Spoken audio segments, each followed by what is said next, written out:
host, Renee Kranz. In the studio with me today, he's back, Dr. Chris Burgwald. Hey, Renee. The director of discipleship formation. Well done, Renee Kranz. That's because Ben and I talked about it right before you came. Yeah, I suspected. Ben helped me. So Dr. Burgwald came back to talk about, so we just had an episode with him recently about moral bracketing, which is, and basically talking about setting aside our morals to talk about other issues. Right. Which we can't do as Catholics, by the way. Go back and listen to that episode if you missed it. So one thing that came up during that conversation was, why do we separate our faith and our regular lives opposed to living out the church's moral teaching? Right. And Dr. Burgwald said, hey, we could do a whole episode on that. And I'm trusting you that we can do a whole episode on that. Of course we can, Renee. It's Dr. Burgwald. You're never at a loss for words. Oh, yeah, right. That's you. I know. So some of this comes from some Vatican II teaching. Yep. Right? And some of it comes from some things that came after Vatican II. Yep.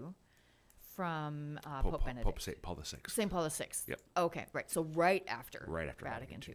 Okay. So I don't even really know where to start. Do you think it's best to start with what Vatican II says? Well, yeah. What do you think? Yeah, I think so. So because we're alluding to and like people are waiting with bated breath, Renee, to hear Right. what was it? Right. That Vatican So II and excited. Pope St. Paul VI said. The way that I summarized it's sort of my version is a mashup of something from the Second Vatican Council and then another document from a few years later from Paul VI, where Paul VI was sort of. So my mashup of those two is the great drama of our time is the divorce between the faith we profess and the lives we live. Right. So Vatican II, so we'll start with sort of Vatican II, and I think you have the actual quotation from Vatican II. I do. So actually, could you read the quote first, and then I'll explain? I can. I actually kind of want to read a big chunk of this. You want me to read just the quote first? Okay, well, now I have to find the quote. Hold on. Okay, so maybe it's 2 sentences here I'm going to read, if that's okay. Sure. Wait. No. Okay, so this split between the faith which we profess and our daily lives deserves to be counted among the more serious errors of our age. So that line right there is from a document called Gaudium et Spes, which was, and sort of the what was Gaudium et Spes? It's the pastoral constitution on the church in the modern world. Right. So one of the 4 main documents, there are 4 constitutions and 12 other documents at Vatican II. 16 documents total. The 4 constitutions are the most important. So a constitution is akin, you think most of us, constitutions of the U.S. Constitution. Right. This was not laying out sort of the groundwork for how the church is going to be structured. Jesus already did that a couple thousand years ago. Yeah. The bishops and the Pope in 1965 did not need to do that again. But so if you look at the title, the Pastoral Constitution of the Church in the Modern World. How are we as Catholics called to live in this era in which people think and live differently than they did a couple centuries ago. That's kind of the modern world in that sense. Right. We're not just talking about the 60s or the late 20th century and the early 21st. We're talking about, an epic of a couple few centuries. Right. So how do we as Catholics engage, live our faith out in light of this new human cultural context? Right. So that's what Vatican II is all about, or that's what the Gaudium et Spes is all about. So that quote stuck with me. And then the follow-up quote, which I think you also have from Pope St. Paul VI, there was a synod. We're familiar with synods in the church these days. There was a synod after Vatican II talking about evangelization. And Paul VI said something very similar. Do you have it with you by chance? I do, but I have to see. So because I have quite a bit of it here. Okay, so just that little part from paragraph. Yeah, so it's the split between the gospel and culture is without a doubt the drama of our time, just as it was of other times. Yep. So the split between our faith, our faith, Gospel and culture. the gospel and culture. So another way of saying the faith we profess, the lives we live, is the great drama of our time. So this really goes back in many ways to what Vatican II was all about. One of the primary goals of Vatican II, so Pope St. John the 23rd is the one who called for Vatican II, and John the 23rd, when he opened Vatican II in his opening address, spoke about how the issue here is not about, we don't have to clarify doctrine. We have to sort of help people understand what the doctrine means in their daily lives. Yeah. So that we as Catholics can more fruitfully evangelize the world. Yeah. So Vatican II is really an evangelical and catechetical council. It had that sort of outward missionary focus, which required a little bit of again, not changing the fundamentals, but more of how do we speak about our faith? Yeah. How do we understand it so we can share it with others? So I have a question here, because we're talking about separating our faith in our regular lives. Was it easier in past centuries to live your faith out? Because, there's a reason we did Vatican II in the modern day. Was it really easier in past times to live your faith than it is now? And why did that change? Yeah, so we had, the answer to that question because it's found in what some people in our building affectionately call the Maroon Bible. Yes. So there's this book that came out from the University of Mary up in Bismarck, North Dakota, a few years ago now, from Christendom to Apostolic Mission. And basically the gist of that book is the church has to live and operate differently depending on what kind of cultural context it's in. A Christendom context is one where pretty much everybody's at least Christian, if not Catholic, and social mores and practices, cultural realities are really dominated by a Christian perspective. We had that on for life. a long time. And we had that. In our country, it was a Protestant version of it, but still, it was a Christian perspective. And so the preface to the book quotes Archbishop Fulton Sheen, who said in 1974, "Christendom is dead." That was 1974. That was 50 years ago. He had eyes to see. Yeah, at right, the moment. right. So, what you just said is really important.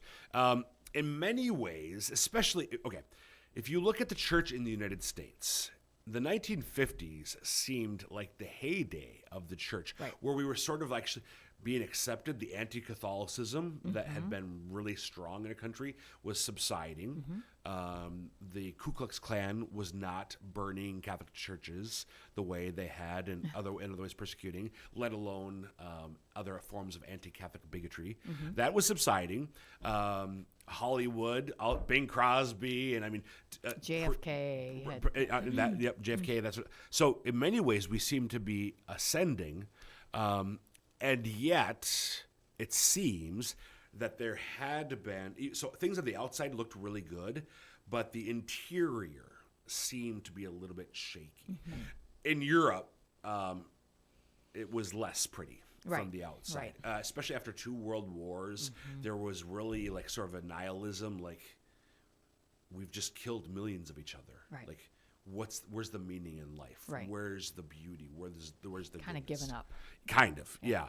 So so Vatican II is called to sort of re-energize the church in places like Europe where it's really, but also to sort of bolster, because there was a recognition also, even in the United States, that, but again, the interior reality, is this just a facade? Is this just a house of cards?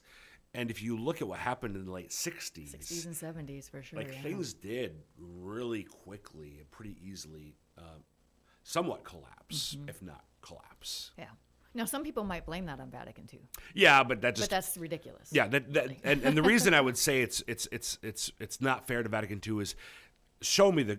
So there's a logical principle. Correlation is not the same as causation. Just because 2 things happen at the same time doesn't mean that one caused the other, or that 2 things happened near each other in time. That doesn't mean that one's the cause of the other. So what in Vatican II can you point to? Again, if you look at what Vatican II called for, it's fantastic. The goals are all great. There was nothing about the collapse in certain places that we saw in the church later. Okay, so there are kind of two sides to this idea of divorcing our faith from our lives. So I want to read probably most of number 43 from God Even Spes. Yes, because it'll kind of introduce both of those sides and talk about this a little bit. So then we can go from there. All right, so this is from number 43.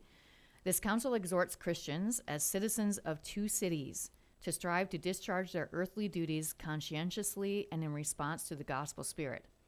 They are mistaken who, knowing that we have here no abiding city, but seek one which is to come, think that they may therefore shirk their earthly responsibilities. That's one side. For they are forgetting that by the faith itself, they are more obliged than ever to measure up to these duties, each according to his proper vocation. Nor, on the contrary, are they any less wide of the mark, who think that religion consists in acts of worship alone and in the discharge of certain moral obligations, and who imagine they can plunge themselves into earthly affairs in such a way as to imply that these are altogether divorced from the religious life. And this is the quote we read earlier. This split between the faith which many profess and their daily lives deserves to be counted among the more serious errors of our age. Long since, the prophets of the Old Testament fought vehemently against this scandal, and even more so did Jesus Christ himself in the New Testament threaten it with grave punishments. Therefore, let there be no false opposition between professional and social activities on the one part and religious life on the other. The Christian who neglects his temporal duties neglects his duties towards his neighbor and even God, and jeopardizes his eternal salvation. I'm going to stop there. So this is really serious. Like, I think before I came here to the Chancery, this is actually one of the things I kind of made a note of. Before I came here to the Chancery, I worked at a regular secular job my whole life until I came here. And I often now wonder, I know that many of the people I worked with knew I was Catholic for different reasons, but did they know it before I told them? If I had to go back out into the secular world to work, would people know I was Catholic? You know, and how would they know? So it's these two sides. Either you're saying, well, I'm just going to live my faith life at Mass on Sunday morning, and, you know, I'm going to be a good person, and I'm going to vote the right way on life issues or whatever. But then the rest of my life is going to be basically no one would know I'm Catholic. Or that other side where the world is too lost. It's not my home anyway, so I'm not going to get involved, and I'm just going to focus on God. And now there are places for that, religious life and so on, but they are also still many times involved in the world. So, Dr. Burgwald. As you were reading that, like in my mind, Vatican II, Vatican II. Again, it's beautiful stuff. It is beautiful stuff. This is the reality. The world needs us. Yeah. We have something that the world desperately needs, and that the world, in fact, whether it realizes it or not, longs for. Yeah. We have something that addresses the deepest desires and the deepest longings of the human heart, of the human person, as an individual, as families, as communities of any sort. We have some, and that something, of course, is Jesus Christ. Right. And all the teachings and the gifts he came to bring. So the two sides, as you've been calling it, of that split, that divorce between faith and life, both of them are definitely on point. And again, this was 1965. Yeah. The church is recognizing that there are a lot of us who are just sort of. So this is going back to, was this recognized? There was a recognition that one of the downsides of a Christian culture is you can just go with the flow, because the flow is going the right way. Right. You don't have to live your faith out as intentionally in a Christendom era as you do in an apostolic era, right. Because things are going in the direction that they should. It's easy. Yeah. Now that's good. There are pros to that. It's good when, because more people know yes, about Jesus, and when our faith, when our culture is shaped by a Christian sensibility, that's obviously it's a better culture. But so the negative of an apostolic age is that's not the case. Cultural realities, structures are not shaped as much by a Christian perspective on reality. The positive is, if you're going to be serious about your faith, well, if you're going to live your faith, you have to be intentional about doing Right. so. Right. What I love about this is, again, what I already said. It's speaking to the reality the world needs us, that we have something the world has. But implicit with that is, then why don't we do this? Yeah. Yeah. Because Why don't we? Because I think most Catholics don't recognize that they have something that the world needs. You don't see the relevance. Correct. Yeah. Okay.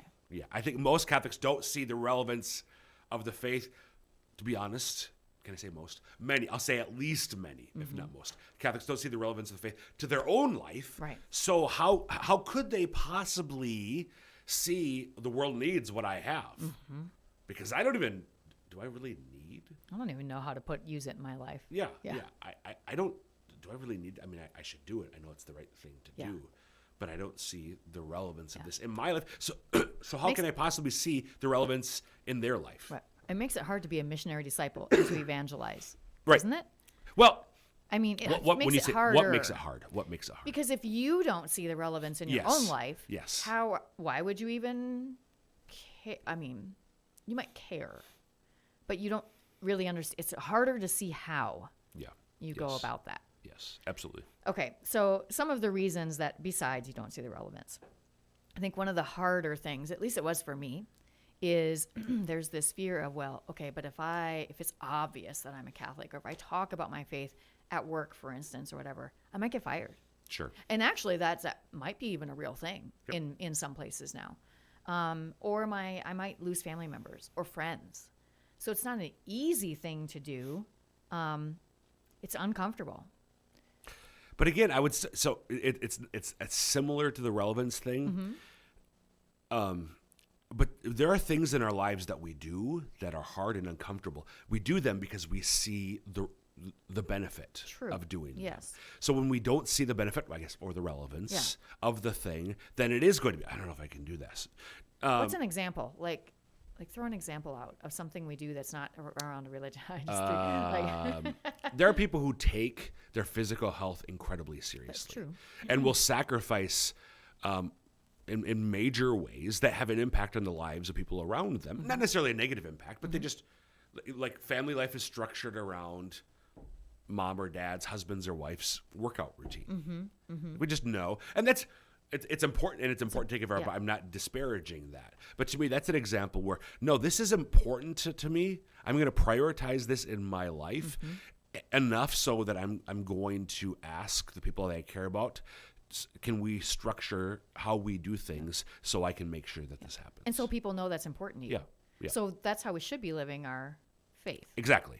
But my point there is, so in this other example, I see the importance of physical health in my life, and therefore I'm prioritizing it to the point that I'm willing to ask others to change what they do for my sake, to accommodate me. Yeah. So how do we get to a? Well, you're going to say something. No, I else, was just I'm going to sorry. say. So, do we see the connection of the faith similarly? Do we see the relevance of the faith similarly? Yeah. Okay. So we already don't have very much time left. Oh my gosh. So I think the important thing to answer here is how do we do that? So Dr. Burgwald, in 2 minutes, how do we do that? So without getting in trouble and getting fired. I think I'm hearkening back.